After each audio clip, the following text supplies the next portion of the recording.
ایک دفعہ میرے پاس ایک بندہ آیا، شریف آدمی تھا، اس نے حکومت سے گولڈن شیک ہینڈ لیا تھا۔ گولڈن شیک ہینڈ میں اس کو سارے جو پیسے تھے اس کے بنتے وہ مل گئے تھے۔ اس نے سوچا میں پیسوں کو محفوظ کر لوں گا اور چھوٹی موٹی نوکری کر کے میری بیوی ہم اپنا پیٹ پال لیں گے اور نوکری سے جان چھوٹے گی۔ لو جی، اس کو کوئی 15-16 لاکھ روپیہ بینیفٹ کا ملا۔ اب ایک غریب آدمی کے لیے 15-16 لاکھ بڑی رقم ہوتی ہے۔ اللہ کی شان دیکھیں، ایک بندہ اس کے پیچھے لگ گیا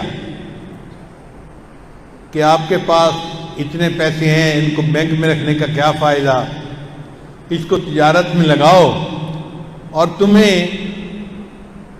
ہر مہینے اتنے پیسے ملیں گے کہ آرام کی زندگی گزارو گے۔ اس کو ڈر بھی لگتا تھا مگر دوست اس کو مجبور بھی کر رہا تھا۔ اس نے بیوی سے مشورہ کیا۔ بیوی نے کہا دیکھو، اگر تمہارا دوست قابل اعتماد ہے تو آدھی رقم لگا دو تاکہ رسک آدھا ہو جائے۔ 8 لاکھ دے دیتے ہیں اور دیکھتے ہیں کہ وہ کیا کرتا ہے۔ لو جی، انہوں نے 8 لاکھ اس بندے کو دے دیے۔ اس بندے نے جو وعدہ کیا تھا نا کہ ہر مہینے آپ لوگوں کو 50,000 ملے گا یا 70,000 یا جتنی قیمت تھی، وہ ہر مہینے کی پہلی تاریخ کو آتا اور اتنی قیمت ان کو دے دیتا۔ 1 سال میاں بیوی نے دیکھا کہ ہر مہینے کے اینڈ پہ ہمیں 70-75,000 مل جاتا ہے۔ ان کا بڑا اچھا کاروبار ہے یہ تو۔ اس نے کہا جی کاروبار تو اور بھی اچھا ہو سکتا ہے اگر انویسٹمنٹ اس میں اور کی جائے۔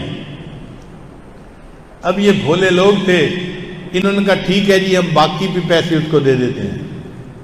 چنانچہ انہوں نے باقی 7 لاکھ 8 لاکھ بھی اس کو دے دیے۔ اب جیسے ہی انہوں نے باقی پیمنٹ بھی اس کو دی نا، اس بندے نے جو منتھلی پیمنٹ کرنی تھی وہ کرنی چھوڑ دی۔ پہلی تاریخ کو دیتا تھا، او جی کاروبار ٹھیک نہیں، میں 10 تاریخ کو دوں گا، پھر 15 تاریخ کو دوں گا، پھر 20 تاریخ کو، کرتے کرتے اگلا مہینہ آ گیا اور یہ پیمنٹ نہیں دیتا تھا۔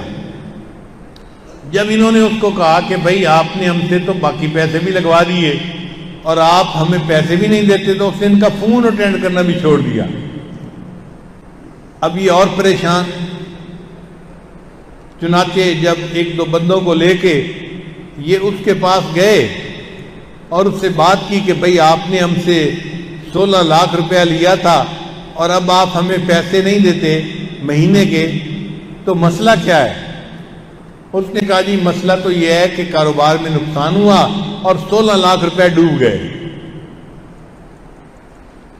اب یہ اس سے لڑ بھی نہیں سکتا تھا اور کوئی ریکارڈ بھی ایسا نہیں تھا کہ بھئی یہ عدالت میں بتائے کہ میرے پیسے اس کے پاس ہیں۔ وہ بندہ پیسے سے مکر گیا۔ یہ بندہ بڑا پریشان کہ میرے تو 16 لاکھ روپے ڈوب گئے۔ اللہ کی شان دیکھیں جی کہ یہ بندہ ایک اللہ والے کے پاس آیا اور آ کے بہت رویا، یعنی تب اس کے آنسو گر رہے تھے۔ جوان بیٹے کی موت پہ کسی باپ کے آنسو ایسے نہیں گرتے جیسے اس بندے کی آنکھ سے آنسو گر رہے تھے۔ اس اللہ والے نے پوچھا میاں کیوں اتنا پریشان ہو؟ کہتے ہیں جی مجھ سے بہت بڑی غلطی ہو گئی، یہ پیسہ تو میرے بچوں کا حق تھا، میں اگر اس کو سنبھال کے رکھتا تو بچوں کو تعلیم دلواتا، بچوں کی شادیاں کرتا اپنے وقت پہ، اور میں نے ایک بندے پہ اعتماد کر کے کاروبار میں لگا دیے، آج سارے پیسے ڈوب گئے اور اس کا ذریعہ میں بناؤں، یہ غلطی میری ہے۔ انہوں نے پوچھا اچھا بھئی یہ بتاؤ تمہارا رزق زمین میں ہے یا آسمان میں ہے؟ اس نے کہا حضرت آپ بتائیں۔ انہوں نے کہا کہ اللہ قرآن مجید میں فرماتے ہیں وَفِي السَّمَاءِ رِزْقُكُمْ، تمہارا رزق آسمانوں میں ہے۔ تو جب رزق آسمانوں میں ہے تو اللہ نے آسمانوں سے رزق پہنچانا ہے، کوئی اس کا راستہ روک سکتا ہے؟ کہتے ہیں نہیں۔ ان کا اگر تمہارا مال کسی نے زبردستی کھا لیا ہے تو کوئی بات نہیں، تم تھوڑی سی محنت کرو، اللہ تمہیں دوسرے راستے سے پھر وہی رزق دے دے گا۔ بندے کو تسلی ہو گئی، یہ گھر واپس گیا اور اس نے اپنی بیوی سے مشورہ کرنا شروع کر دیا کہ کون سا کاروبار ہے جو میں بغیر پیسے کے کر سکتا ہوں، کیونکہ کاروبار کے لیے پیسے چاہیے نا، اس کے پاس تو پیسے تھے نہیں۔ تو بیوی نے مشورہ دیا کہ یہ دیہاتی علاقہ ہے اور دیہاتی لوگ کھاد خریدتے ہیں شہر سے جا کے، تو ان کو تو پتہ ہی نہیں ہوتا کھاد کا نام کیا ہے، تو بہتر یہ ہے کہ آپ پڑھے لکھے ہیں، آپ شہر جائیں، کھاد کی بوریاں وہاں سے خریدیں اور ان کو آ کے یہاں بیچیں، اور جب پیسے مل جائیں تو آپ ان کو واپس کر دیں۔ یہ بندہ کہتا ہے جی کہ میں ایک کمپنی کے پاس گیا جو کھاد بیچی تھی، میں نے انہیں اپنا تعارف کروایا اور میں نے کہا کہ میں پڑھا لکھا بندہ ہوں اور ایک اچھی پوسٹ پہ کام کر چکا ہوں، میرے پاس پیسے نہیں ہیں، آپ لوگ مجھے ایڈوانس میں بیگ دے دیں، میں ان کو بیچ کے پیسے آپ کو 1 مہینے کے اندر واپس کر دوں گا۔ تو پہلے تو انہوں نے انکار کر دیا، جب بار بار میں نے ان کی منت سماجت کی اور ان کو اپنے حالات سمجھائے تو مینیجر مجھے کہنے لگا آپ کی شکل سے لگتا ہے کہ آپ بڑے ریزنیبل بندے ہیں، شریف بندے ہیں، آپ نے اتنی بار ہمیں کہا ہے کہ اب تو مجھے شرم آنے لگ گئی ہے، کمپنی کی پالیسی تو نہیں ہے، میں آپ کو 10 بوریاں اپنے نام پہ کریڈٹ دے دیتا ہوں، نہ بھی پیسے دیے تو میں بھر دوں گا، آپ لے جاؤ اور ہمیں پیسے واپس کرنا۔